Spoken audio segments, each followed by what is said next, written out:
Assalamualaikum warahmatullahi wabarakatuh. Selamat datang di channel Muhammad Samsudin. Di kesempatan kali ini, saya akan bercerita arwah jenazah yang hilang.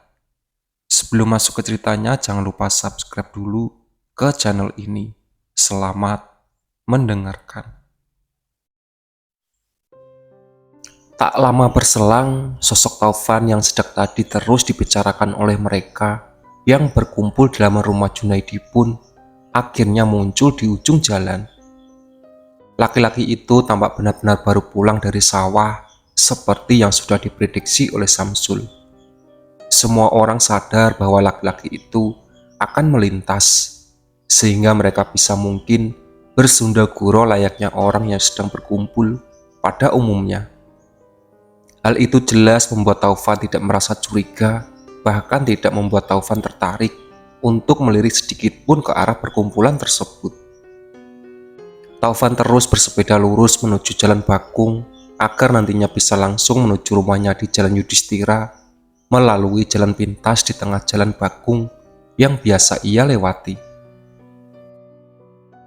Orang-orang yang berkumpul di halaman rumah Junaidi kini bisa bernafas lega ketika Taufan sudah melintas jauh dari tempat mereka berada.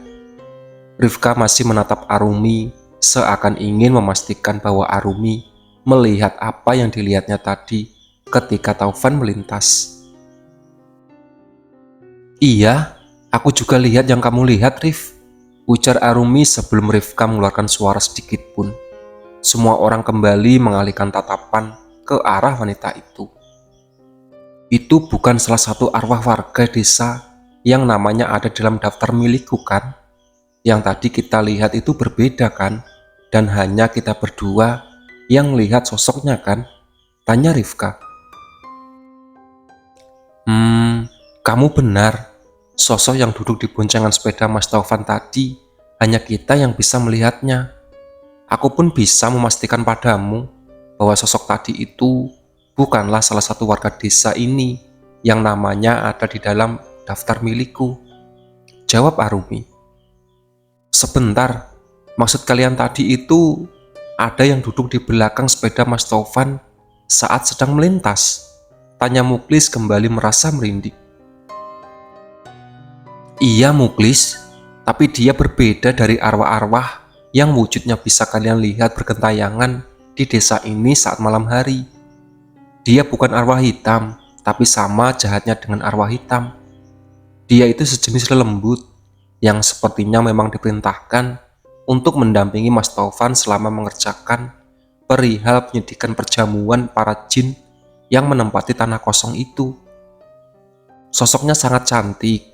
Kalau kalian bisa melihat sosok yang kami lihat, maka kalian tidak akan bisa membedakan apakah dia manusia atau lelembut," jawab Arumi.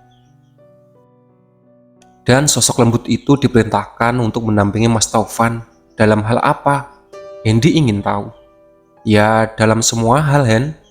Bagaimana cara menjabarkannya ya?" Aku mendadak bingung. Rifka tampak mengenyitkan keningnya sambil menatap ke arah Arumi.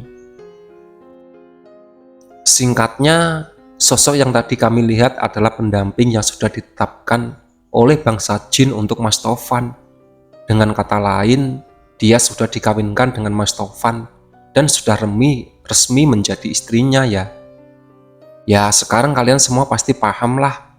Sosok tadi harus mendampingi Mas Taufan dalam hal apa saja jika berstatus istrinya," Arumi mengungkapkan secara to the point tanpa ragu. Samsul, Badrun, Junaidi dan Muklis langsung berebut berlarian menuju keran air di samping rumah, lalu muntah-muntah berjamaah usai mendengar soal perkawinan antara Taufan dan sosok bangsa lelembut. Yang tersisa di halaman rumah itu hanyalah Rifka, Arumi, Surti, Aryo dan Hendy saja masih kuat mental ketika mendengar hal aneh. "Saat melihat sosok tadi, kami harus menahan diri agar sosok itu tidak sadar bahwa kami bisa melihatnya keberadaannya. Sosok lelembut pendamping Mas Taufan akan melapor pada Mas Taufan jika sampai ada yang bisa melihatnya. Maka dari itu, Kami berdua tadi berupaya keras jangan sampai beradu tatap dengan sosoknya, tambah Rifka. Itulah alasan kenapa kalian berdua sangat kaget tegang sejak Mas Taufan muncul di ujung jalan sana. Karena kalian sebenarnya sudah merasakan kehadiran sosok lembut itu. Tebak Hendy. Iya Hen, kamu benar. Sudah kubilang bukan? Bahwa aku dan Rifka sama-sama bisa melihat yang halus sejak baru dilahirkan. Hal seperti itulah yang tidak bisa kami lewatkan, yaitu menyadari adanya sosok jahat yang tidak terlihat jahat, lalu harus berpura-pura tidak melihatnya untuk melindungi orang-orang di sekitar kami. Sosok lembut seperti itu biasanya bukan akan menyerang kami yang bisa melihatnya, tapi lebih memilih menyerang orang-orang di sekitar kami demi bisa menaklukkan orang-orang seperti kami agar tidak membuatnya kehilangan manusia yang sudah terikat dengannya. Itu bahaya, makanya kami berdua benar-benar sangat tegang ketika Mas Taufan melintas. Arumi mengatakan yang jujurnya. Taufan tiba di rumahnya dan langsung menatap ke arah paket yang tergeletak di pagar. Ia segera manggil paket tersebut setelah membaca bahwa paket itu dikirimkan untuk dirinya. Meski ia masih kebingungan soal kedatangan paket tersebut, Taufan tetap mencoba berpikir jernih. Seingatnya, selama ini sejak bapaknya meninggal, semua paket ataupun kiriman dari kantor pos hanya akan selalu tertuju pada alamat rumah lamanya. Baru kali ini, ada paket yang tertuju langsung ke rumah barunya tersebut. Sesampainya di rumah, Taufan tidak menunggu lama-lama lagi setelah dirinya membawa Nyi Wulandari ke tempat duduknya yang biasa dan memastikan bahwa Nyi Wulandari duduk dengan nyaman di sana. Ia langsung membuka paket itu karena merasa penasaran tentang siapa orang yang tahu alamat rumah barunya yang ditempati saat itu. Pisau cutter yang diambilnya dari dalam laci kini mulai merobek semua lakban yang menutupi rapat paket tersebut. Dalam paket itu ternyata tidak berisi buah benda, melainkan selembar kertas terlipat, akhirnya dibuka oleh Taufan. Kedua mata Taufan membelalak ketika saat melihat tulisan di dalam kertas itu. Ia bahkan sampai membanting ke lantai akibat tangannya yang gemetar hebat. Taufan, aku tahu kalau kamu meneruskan perbuatan bapakmu. Salam kenal dari A. Nafas Taufan mendadak memburu dan tidak beraturan. Ia segera berpikir lebih cepat bahwa ia harus menyembunyikan hal itu sebelum Nyi Wulandari tahu tentang kegelisahannya. Ia jelas tidak akan bisa menangani jika sampai Nyi Wulandari merasa marah. Akibat perbuatan suaminya yang terancam akan dibongkar oleh seorang, Taufan pun dengan cepat membereskan semua itu dan membuangnya ke tempat sampah. Kertas yang tadi ia baca segera ia bakar agar tidak perlu dibaca lagi oleh orang lain sebisa mungkin. Taufan berupaya agar tidak ada langkahnya yang menjadi salah. Ia tidak boleh kehilangan yang sudah dicapainya. Ia harus mempertahankan semua itu sekaligus mencari tahu tentang siapa yang mengetahui soal perbuatannya. Tidak ada yang boleh mengancamku.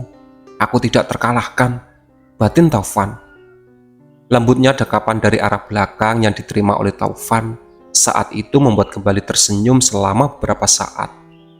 Rasa sentuhan Nyi Wulandari pada tubuhnya selalu saja membuat Taufan merasa melayang-layang, seakan tahu bahwa dirinya tidak akan bisa melepaskan diri dari ikatan dengan sosok cantik tersebut. Mari Kang Mas, aku akan mendekapmu lebih dari ini, ajak Nyi Wulandari melalui bisiknya. Aryo tiba di rumahnya dan mendapati kalau Kasmiati sedang mengobrol bersama Maimunah di teras rumah. Ari sedang menjaga warung bersama Nuning dan kedua insan tersebut langsung mengintip ke Aryo dari pintu samping. Assalamualaikum, ujar Aryo setengah biasanya. Waalaikumsalam, jawab semua orang. Sudah selesai jalan-jalannya sama Rifki, nak? Tanya Kasmiati sengaja menggoda dengan halus. Aryo diam sejenak dan menatap ke arah Kasmiati ketika mendapat pertanyaan itu. Iya Bu, sudah, urusan kami juga udah selesai, tinggal menunggu hasilnya saja, jawab Aryo. Urusan apa toh? Coba dibagikan sedikit pada kami, biar kami juga. Maaf Bude Una, potong Aryo dengan cepat. Aku akan masuk dulu mandi dan berganti pakaian. Entah kenapa perasaanku kurang enak sejak tadi. Jadi aku rasa sebaiknya aku bersih-bersih dulu agar perasaanku membaik. Aryo pun langsung masuk ke rumah dan tidak lagi berupaya membahas yang tadi banyak sekali didiskusikan di halaman rumah Junaidi. Ia merasa bahwa diskusi yang mereka lakukan tadi sebaiknya tidak diumbar sembarang orang, terutama yang mulutnya sulit terkunci seperti Nuning dan Ari. Sementara itu di luar Kasmiati kini hanya bisa saling menatap dengan Maimunah, begitu pula dengan Nuning dan Ari. Apakah ada kemungkinan kalau Rifka juga menoleh didekati oleh Aryo? Tanya Maimunah. Entahlah. Aku sendiri saja jadi takut saat menanyakannya. Aku takut Cabagusku merasa tersinggung atau merasa tidak percaya diri lagi. Entah kenapa perasaanku jika sampai ditolak 2 kali oleh 2 wanita yang berbeda pada waktu yang cukup berdekatan. Bahkan dia mungkin akan merasa malu untuk bertemu lagi dengan Rumi atau Rifka setelah ditolak. Nah, jawab Kasmiati mencoba untuk tersenyum. Ari dan Nuning kini saling menatap satu sama lain usai mendengar isi pikiran Kasmiati yang baru saja diungkapkan secara terang-terangan soal kegelisahan mengenai Aryo. Mereka berdua juga sedikit merasa tidak tenang karena belum tahu pasti ada perkara apa antara Aryo dan Rifka saat mereka pergi berdua tadi siang. Apakah sebaiknya kita tanyakan langsung pada Rifka ya? Kalau Mas Aryo tidak mau membicarakan tentang kita, tawar Nuning. Apakah tidak akan jadi salah paham lagi kalau kita membicarakannya dengan Rifka? Kamu tahu sendiri, kalau waktu itu Rumi pun bahkan hampir ribut dengan kita berdua ketika menanyakan soal masalahnya dengan Mas Aryo. Aku nggak mau musuhan sama siapapun, terutama dengan Rumi dan Rifka. Kalau kita punya masalah sama Rifka, berarti kita juga akan punya masalah sama Rumi. Rifka sahabat dekatnya, jadi jelas Rumi tidak akan membiarkan kita macam-macam pada Rifka, ujar Ari mencoba tetap berpikir jernih. Aryo keluar dari kamar mandi dan langsung masuk ke kamarnya untuk berpakaian. Pikirannya masih berkecamuk soal berbagai hal, termasuk soal perkawinan dengan bangsa lelembut yang tadi dibahas oleh Arumi dan Rifka. Ia benar-benar tidak menyangka kalau Taufan bahkan akan sampai melakukan hal segila itu. Demi melanjutkan perbuatan almarhum tadi, ia tidak menyangka kalau Taufan rela mengawini bangsa lelembut. Ia kenal Taufan dengan baik. Ia tahu bagaimana sikap dan sifat Taufan selama ini. Tapi itu dulu, sebelum Taufan disilaukan oleh sesuatu yang membuatnya buta dan rela mengawani bangsa lelembut. Sekarang aku jadi mempertanyakan diri sendiri, kenapa dulu aku pernah dekat dan akrab dengannya.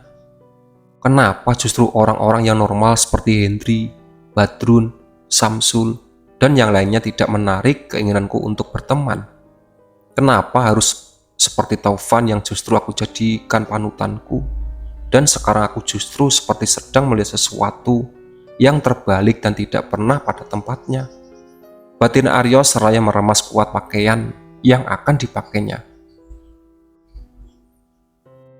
Taufan keluar dari kamarnya tepat pada pukul 5 sore.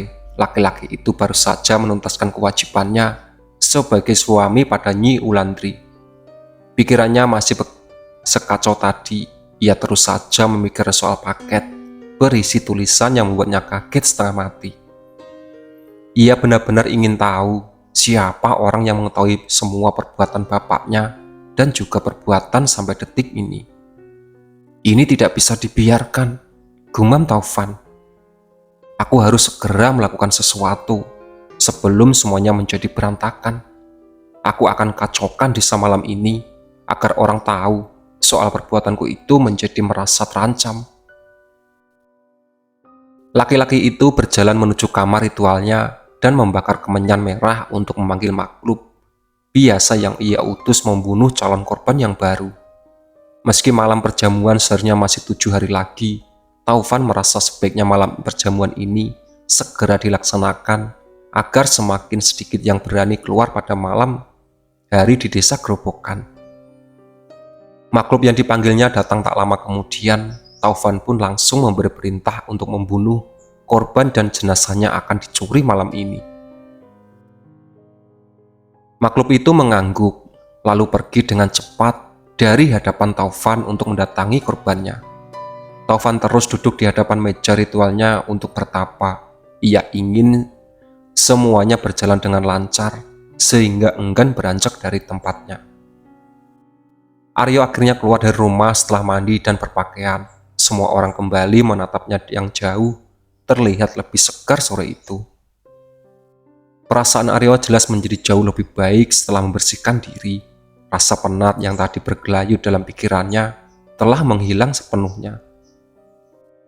Sebentar lagi waktu azan maghrib tiba. Aryo baru saja akan duduk bersama lain di teras rumah ketika ponselnya mendadak berdering. Pria itu segera mengangkat teleponnya saat melihat nama Rifka tertera pada layar ponsel. "Halo, Assalamualaikum Rif, ada apa?" Sapa Aryo dan didengarkan oleh semua orang. Ekspresi wajah Aryo berubah total dalam sekejap ketika mendengarkan jawaban dari Rifka. Hal itu jelas membuat orang menjadi semakin penasaran dan merasa gemas akibat ingin tahu lebih jauh. Innalillahi wa inna ilaihi raji'un. Berita sudah dikonfirmasi, Rip. Apa Muklis sendiri yang mengabari? Tanya Aryo sambil mencoba mencari kunci sepeda motor milik Ari. Siapa yang meninggal, Nak? Siapa itu? Tanya Kasmiati. Iya, aku akan segera ke sana. Nanti Nuning akan ke sana juga bersama Ari. Usahakan kamu jangan jauh-jauh dari Rumi dan Hendy. Aku jalan sekarang. Assalamualaikum. Pamit Aryo. Tatapan Aryo kini terasa pada ibunya Maimunah, Ari dan Nuning. Bule Rasina mendadak meninggal dunia, Bu. Muklis langsung mengabari Hendy dan Rumi sebagai perwakilan keluarganya. Jadi sekarang beritanya sudah disebar ke seluruh desa. Aku akan jalan duluan, karena Rifka sedang menungguku di rumah Pak D. Iksan bersama Budi Irma. Jawab Aryo atas pertanyaan ibunya. Iya, pergi duluan, Nak. Tetap hati-hati, pesan Maimunah. Itulah sahabat cerita dari Arwah Jenazah yang Hilang. Ditunggu part selanjutnya.